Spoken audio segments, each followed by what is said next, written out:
चलिए, क्वेश्चन था हड्डियों के भंजक आसवन से क्या प्राप्त होता है। इसका आंसर है अस्थि चारकोल। अस्थि माने हड्डी होती है, अस्थि चारकोल। ठीक है, एक काले रंग का चिपचिपा द्रव निकलता है हड्डियों को जलाने पर, वही होता है चारकोल, अस्थि चारकोल। क्या होता है? अस्थि चारकोल। आगे लिखिए, छापा खाना जानते हो तुम? छापा खाना, तो छापे खाने की स्याही में क्या प्रयुक्त होता है? छापे खाने की स्याही में क्या प्रयुक्त होता है? तो इसका आंसर ये है अस्थि चारकोल। क्या है? देखो बच्चों, आजकल तुमने देखे होंगे टीवी में ऐड आते हैं फेस वॉश में कार्बन चारकोल मिला हुआ है। चारकोल वास्तविकता में करता क्या है?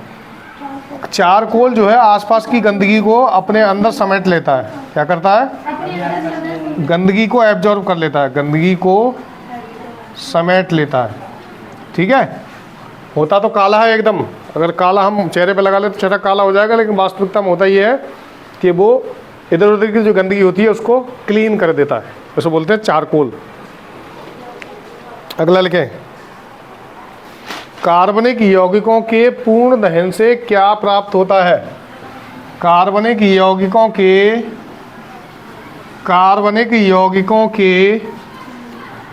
पूर्ण दहन से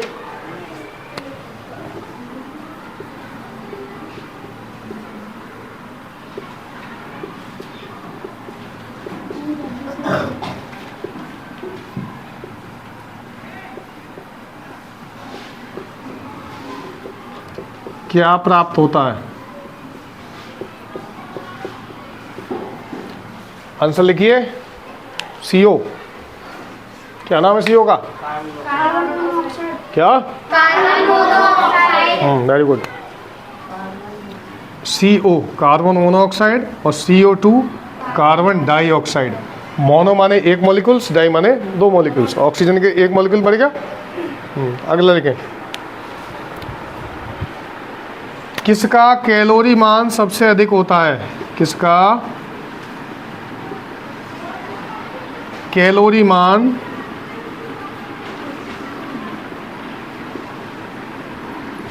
सबसे अधिक होता है? देखो, इसको दो शब्दों में लिखा है, या तो कैलोरी मान कहते हैं या दहन मान। बताइए दहन मान किसका ज़्यादा होता है? Very good, hydrogen gas. इसको भविष्य का ईंधन भी बोलते हैं। क्या कहते हैं? भविष्य का ईंधन। इसका कैलोरी मान या दहन मान, दहन मान का मतलब है जब हाइड्रोजन को जलाया जाता है तो हाई क्वांटिटी में एनर्जी रिलीज होती है, यानी बहुत अधिक मात्रा में ऊष्मा निकलती है, इसीलिए इसका जो दहन मान होता है वो सबसे अधिक होता है। ठीक है,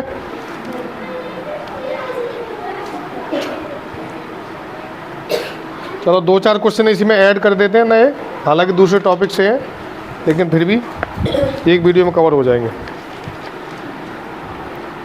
अच्छा, कक्षा 8 के बच्चे बताएंगे केवल ऐसी कौन सी दो धातुएं हैं जो चाकू से काटी जा सकती हैं? बताओ, अगर नहीं पता तो लिखिए। चाकू से नहीं काटी जाने वाली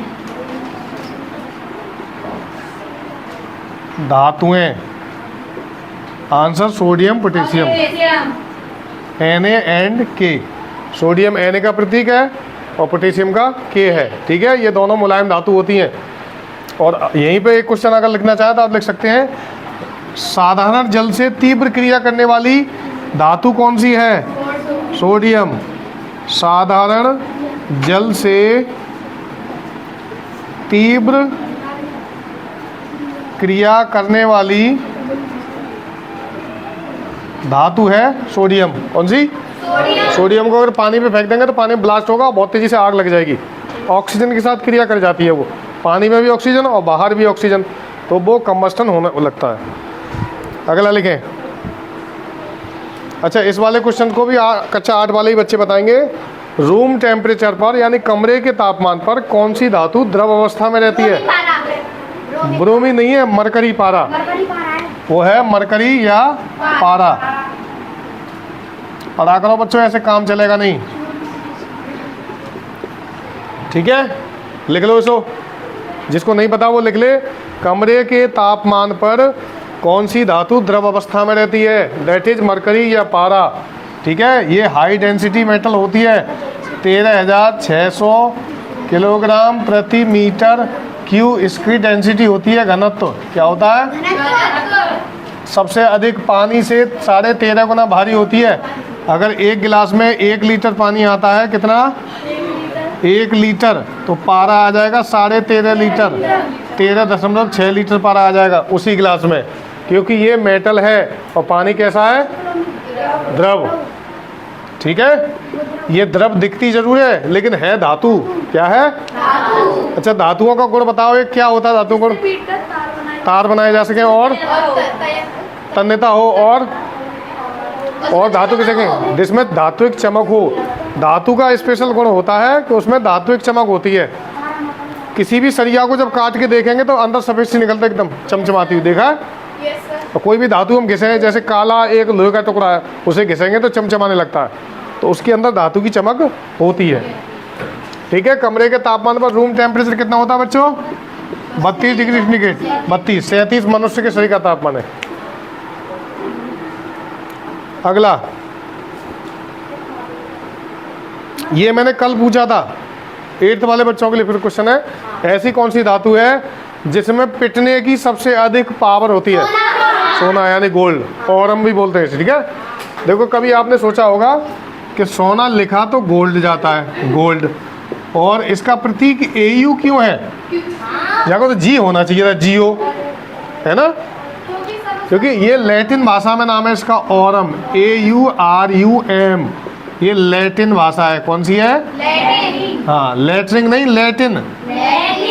ठीक है, ऐसे कई हैं, जैसे पारा को मरकरी बोलते हैं, MURCUR, तो इसका भी MU होना चाहिए था, लेकिन इसको भी HG बोलते हैं, इसका भी HG उसमें नाम होगा लैटिन भाषा में कुछ। ऐसी चांदी होती है, चांदी का क्या प्रतीक है? AG। इसे अर्जेंटीनम बोलते हैं, अर्जेंटीनम। क्या बोलते हैं? ठीक है, ऐसे लोहे का प्रतीक क्या है? Fe। इसको बोलते हैं फेरम, FERRUM। ये सभी लैटिन भाषा के नाम हैं, वहीं से इनके नाम के प्रतीक, उनके अनुसार प्रतीक रख दिए गए हैं। ठीक है, हाँ, ये वाला इंपॉर्टेंट क्वेश्चन है, लिखिए। ऐसी धातु जो अम्ल और क्षार दोनों के साथ, ऐसी धातु जो अम्ल और क्षार दोनों के साथ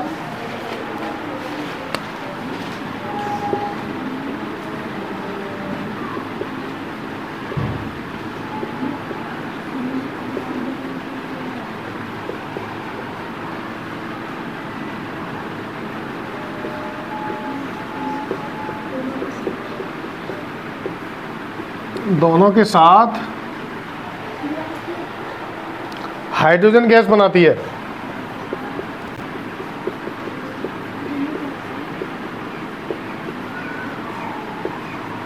ठीक है, यहां 2 शब्द आए, अम्ल और क्षार। देखो इसको भी क्लियर करते हैं। अम्ल किसे कहते हैं, कोई बताए? जो खट्टे हो, जो स्वाद में खट्टे हो, ऐसे पदार्थ जो स्वाद में खट्टे हो, और क्षार जो कड़वे हो।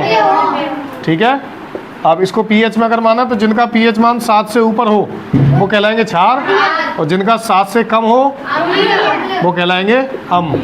pH का नाम मालूम है पूरा? Power of hydrogen ion, power of hydrogen ion. ठीक है, pH स्केल से ही नापा जाता है। अच्छा, 7th में अगर कोई बताए कि किसी पदार्थ का मान 7 है तो उसे क्या कहेंगे?